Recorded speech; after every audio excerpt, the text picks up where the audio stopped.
دا بدبخت دي. لیس البر ان تولوا وجوهکم قبل المشرق والمغرب. دویمه حصہ په دې ځای ختمه شوه. درېیمه حصه د سورت بقرې شروع شوه او په دې کې مسله د جهاد فی سبیل الله او په هغې دپاره درې منازل. یو تهذیب الاخلاق چې مجاهد د خپل ځان سم کړي، مسلمان دی اول خپل ځان سم کړي.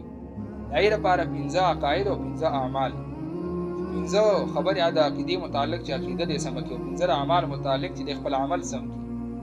او بیا ورپسې تدبیر د سیاست مدني چې د ملک هغه چې کوم دی نو په هغه قوانینو باندې سم کړي چې کوم څلور غټ قوانین دي هغه به ذکر شي. دارنګې د کور ورپسې بیا د کور د اصلاح دپاره هغه 14 احکامات به ذکر کړي. نو دا درې قسمه قوانین به ذکر کړي. اولنۍ هغه د مجاهد د وجود سره متعلق احکامات ذکر کړي. وایي لیس البر ان تولوا وجوهکم قبل المشرق والمغرب.